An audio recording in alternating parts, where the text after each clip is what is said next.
Assalamualaikum warahmatullahi wabarakatuh. Bertemu lagi dengan Bu Fitri dalam channel Belajar Online, Solusi Belajar di Era Digital. Anak-anak, bagaimana kabarnya hari ini? Semoga selalu sehat dan tetap semangat belajar ya. Baik, hari ini Bu Fitri akan membahas soal tentunya lanjutan dari video sebelumnya. Babnya tetap yaitu teks persuasi bagian pertama, tetapi dalam pembahasan soal. Kalau begitu, langsung saja kita mulai pembahasannya.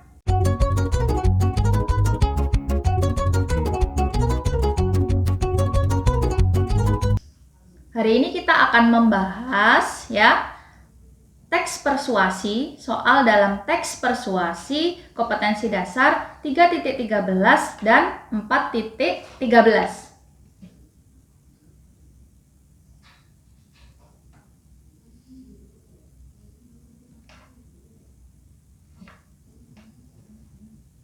Soal yang pertama, perhatikan paragraf persuasif berikut. Penanggulangan banjir dapat dilakukan dengan cara tidak membuang sampah di sungai. Kegiatan membuang sampah di sungai dapat menyebabkan sampah menumpuk. Tumpukan sampah akan menghambat aliran air sungai. Akibatnya, air sungai meluap dan terjadi banjir. Oleh karena itu, mari kita membuang sampah pada tempatnya. Jangan membuang sampah di sungai agar terhindar dari ancaman banjir. Berdasarkan paragraf tersebut, pembaca diajak untuk A. Membuang sampah ke sungai, B. Membuang sampah sembarangan, C. Membuang sampah pada tempatnya, dan D. Mengumpulkan sampah. Namanya paragraf persuasi. Berarti kata kuncinya adalah mengajak. Berarti kira-kira di soal nomor 1 itu kira-kira kita diajak untuk apa ya anak-anak? Ada yang tahu? Ya, membuang sampah pada tempatnya. Karena di kalimat terakhir oleh karena itu mari kita membuang sampah pada tempatnya. Jadi sudah jelas jawabannya yang C. Paham ya? Soal nomor 2. Cermati paragraf berikut dengan saksama. 1. Saat ini alam telah rusak akibat keserakahan umat manusia. 2. Mereka hanya memanfaatkannya dengan mengambil hasilnya tanpa ikut melestarikan. 3. Akibatnya banyak bencana alam yang terjadi karena rusaknya alam ini. 4. Contohnya bencana tanah longsor yang terjadi beberapa minggu yang lalu di Desa Sukamaju. 5. Bencana itu adalah ulah para penebang-penebang kayu. 6. Mereka dengan seenaknya mengambil kayu di hutan tanpa menanamnya kembali. 7. Akibatnya tanah kehilangan kekuatannya sehingga ambles karena air hujan dan mengubur pemukiman warga. Oleh karena itu, agar alam tidak murka dan menyebabkan bencana lagi, marilah kita lestarikan alam. Kita dimulai dari langkah kecil, yaitu membuang sampah pada tempatnya. Apabila tidak sanggup melakukannya, setidaknya janganlah ikut merusak. Kalimat persuasi yang terdapat pada paragraf tersebut terdapat pada nomor, kira-kira nomor berapa anak-anak? Biasanya kalau kita mencari kalimat persuasi atau kalimat ajakan dalam sebuah teks persuasi, sebaiknya kita lihat bagian yang terakhir, paragraf yang terakhir, kalimat yang terakhir dalam soal. Pokoknya mau terakhir gitu ya. Karena di bagian akhir atau tepatnya di struktur yang ketiga atau struktur yang terakhir dalam teks persuasi itu adalah rekomendasi. Rekomendasi itu berisi ajakan, berupa saran, pertimbangan, dan lain sebagainya. Intinya adalah mengajak. Jadi kita lihat nomor 8 misalnya. Oleh karena itu, agar alam tidak murka dan menyebabkan bencana lagi, marilah kita lestarikan alam kita, dimulai dari langkah kecil, yaitu membuang sampah pada tempatnya. Kita coba nomor 8 ya, apakah benar jawabannya? Ya, benar. Nomor 8, karena ada kata marilah kita. Ini salah satu kunci dari kalimat persuasi ya. Ada kalimat ajakan yang ditandai dengan marilah, ayo, dan kalimat-kalimat lain yang tujuannya untuk mengajak, atau kata-kata ajakan yang diakhiri dengan tanda seru. Misalnya seperti itu ya. Baik. Nomor 3. Sebentar lagi Desa Karanglo akan mengadakan pesta demokrasi, yaitu memilih kepala desa. Partisipasi kita sangat dibutuhkan demi masa depan dan kemajuan Desa Karanglo. Oleh karena itu, gunakanlah hak pilih kita. Jangan sampai golput. Golput akan merugikan desa kita. Marilah kita bersama-sama mengajak seluruh warga untuk pergi ke TPS dan memilih calon kepala desa. Ingat, 5 menit yang kita berikan untuk memilih calon kepala desa akan sangat menentukan kemajuan Desa Karanglo selama 5 tahun ke depan. Teks tersebut termasuk jenis teks persuasi. Nah, persuasi itu ada iklan, ada persuasi iklan, persuasi politik, persuasi pendidikan, dan persuasi propaganda. Persuasi iklan itu tujuannya untuk mengenalkan suatu barang atau jasa kepada konsumen, untuk mengajak, untuk menawarkan barang dan jasa kepada konsumen sehingga tertarik untuk membeli.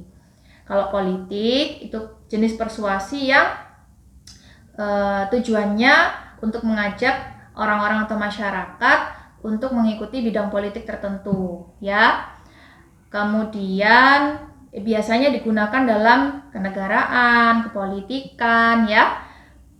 Kalau C itu persuasi pendidikan, tujuannya untuk mengajak masyarakat, misalnya orang tua, siswa, guru, dan lain sebagainya, untuk misalnya berpartisipasi dalam memajukan dunia pendidikan, misalnya seperti itu.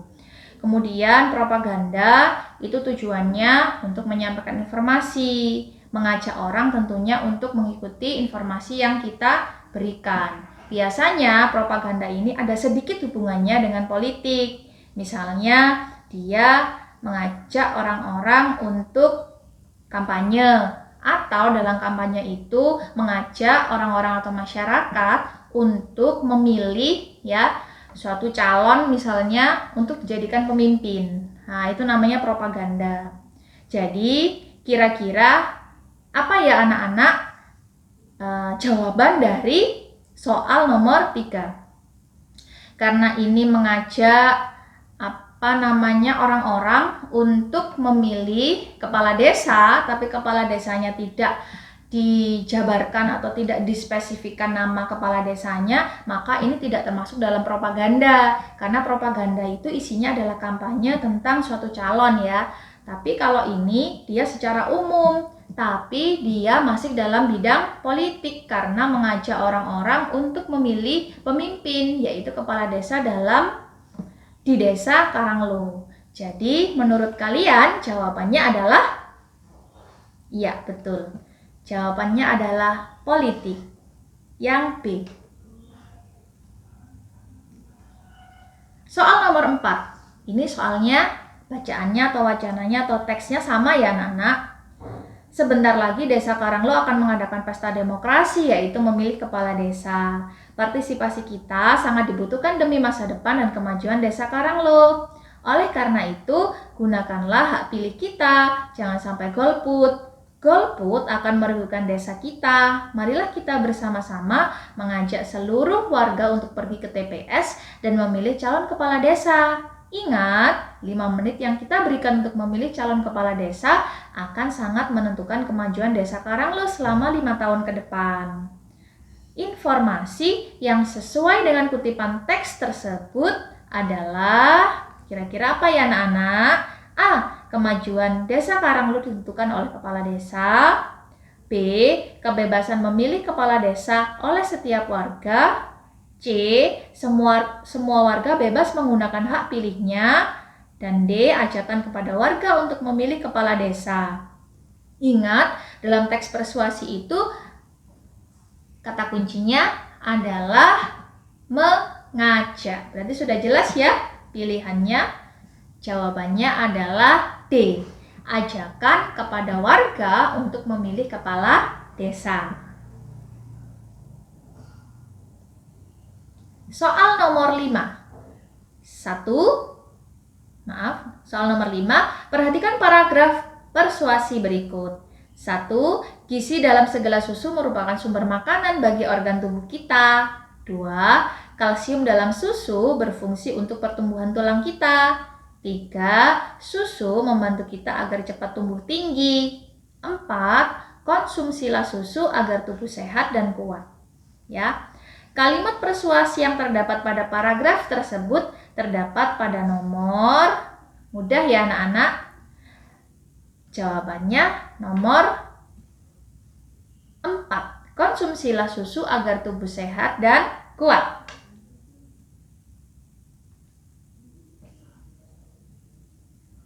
Soal nomor 6. Bacalah kutipan teks persuasi berikut. Nah, menghormati adat istiadat serta melestarikan kebudayaan milik daerah merupakan bagian dari upaya mempererat persatuan dan kesatuan serta penunjang pembangunan. Pernyataan tersebut dikatakan oleh Ketua Dewan Adat Dayak DAD Barito Selatan, Lewi Bungken, dalam acara Halal Bihalal. Adat istiadat kebersamaan yang ada di daerah ini berjuluk Dahani Dahanai Tuntung Tulus. Adat istiadat tersebut merupakan budaya turun-temurun sejak nenek moyang dahulu. Lewi Bungken mengimbau sekaligus meminta agar masyarakat di daerah itu selalu menjunjung tinggi adat dan budaya. Rasa kebersamaan antara satu dengan lainnya harus terjalin sebagaimana simbol rumah betang.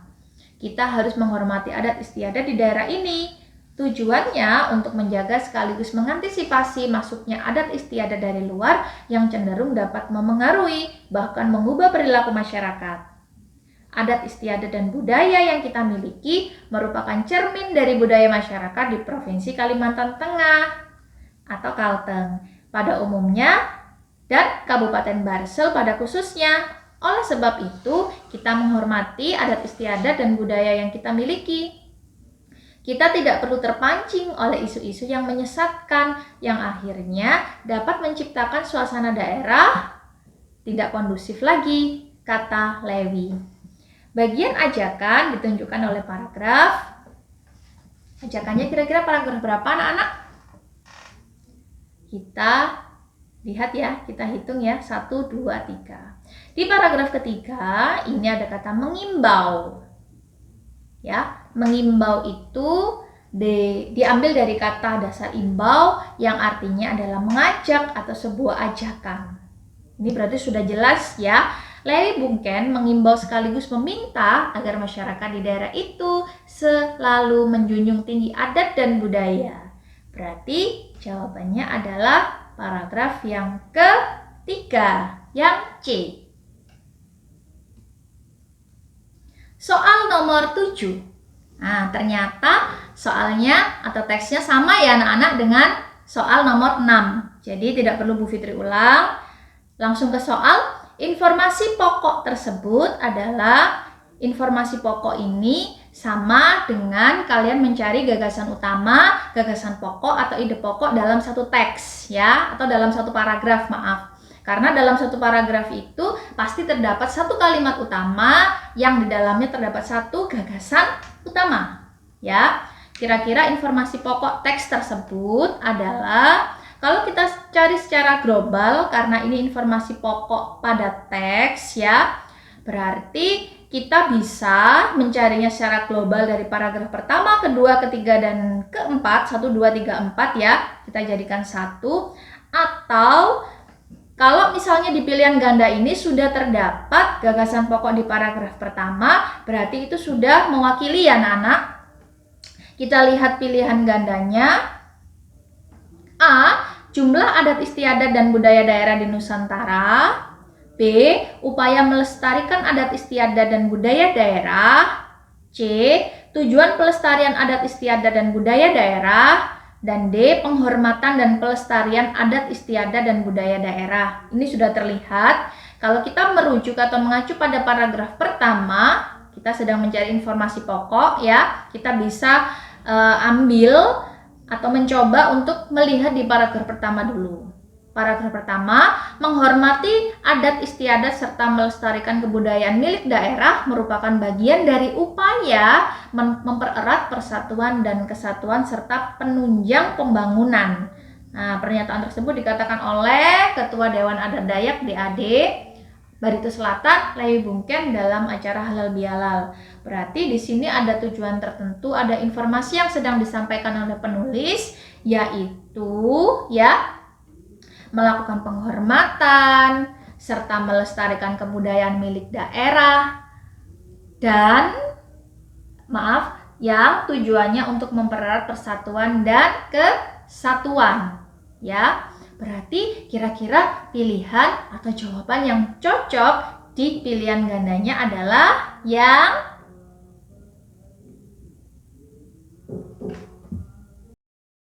karena informasi pokok yang disampaikan ya di paragraf pertama itu kita melakukan penghormatan dan pelestarian adat istiadat dan budaya daerah.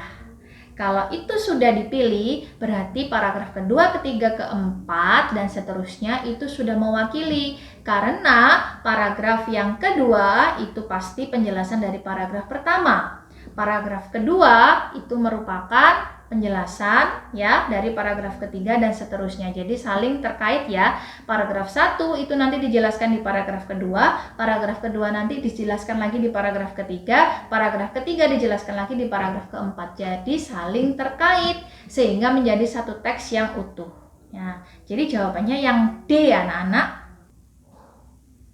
Nomor 8. Masih sama ya, informasi yang sesuai dengan isi paragraf ketiga, yaitu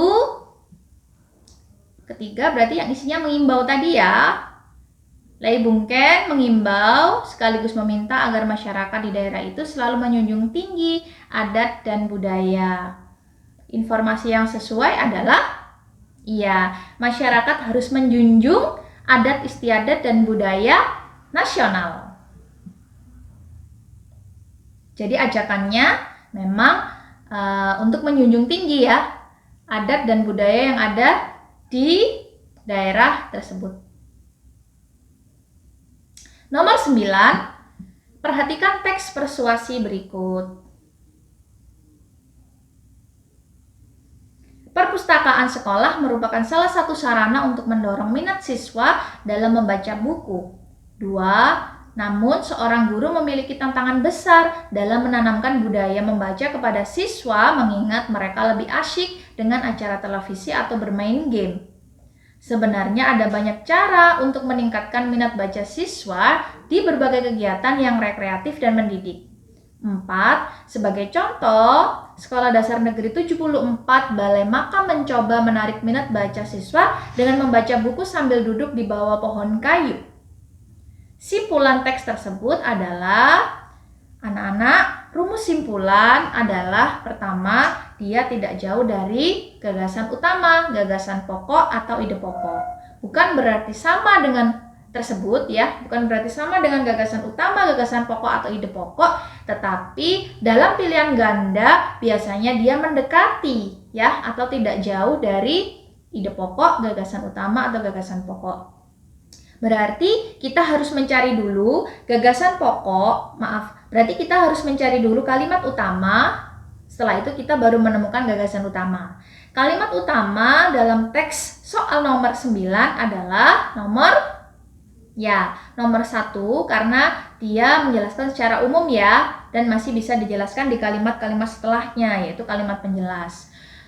Nomor 1 itu adalah kalimat utama. Perpustakaan sekolah merupakan salah satu sarana untuk mendorong minat siswa dalam membaca buku. Kita pendekkan atau kita ambil intinya, jadilah gagasan utama. Gagasan utama adalah berarti perpustakaan itu sebagai sarana untuk mendorong minat baca siswa. Intinya seperti itu. Kita cari di pilihan ganda. Kira-kira yang mana ya? A. Peran utama dalam meningkatkan baca siswa adalah orang tua. B.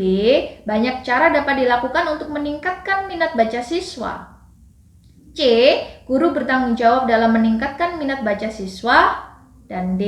Sarana paling tepat untuk meningkatkan minat baca siswa adalah perpustakaan. Berarti yang mirip, ya, yang mirip dengan gagasan utama di kalimat pertama adalah pinter. Yang D.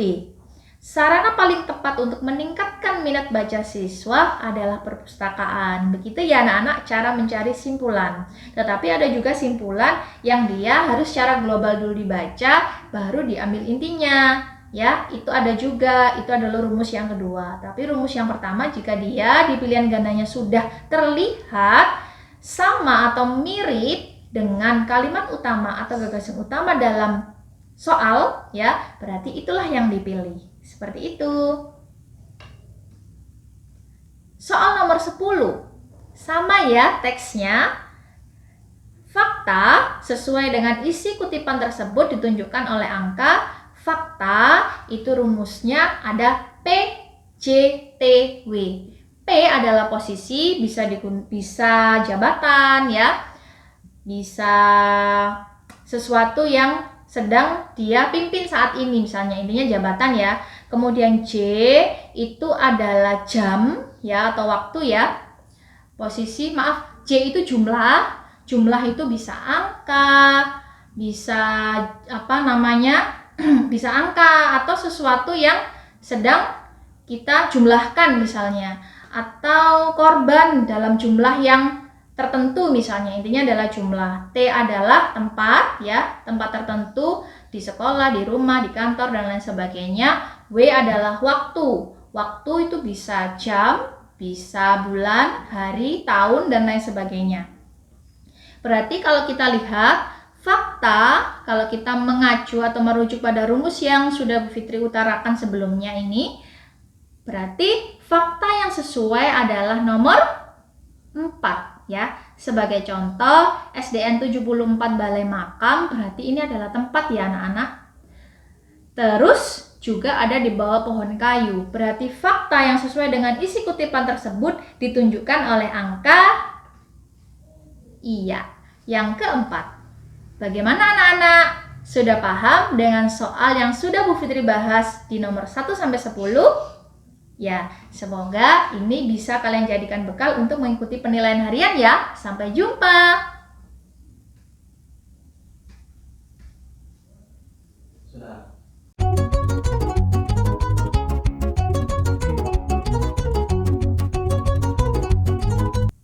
Demikian pembahasan soal teks persuasi yang pertama yang sudah Bu Fitri sampaikan.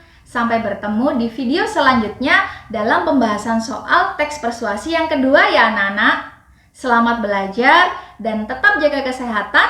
Bu Fitri akhiri. Wassalamualaikum warahmatullahi wabarakatuh.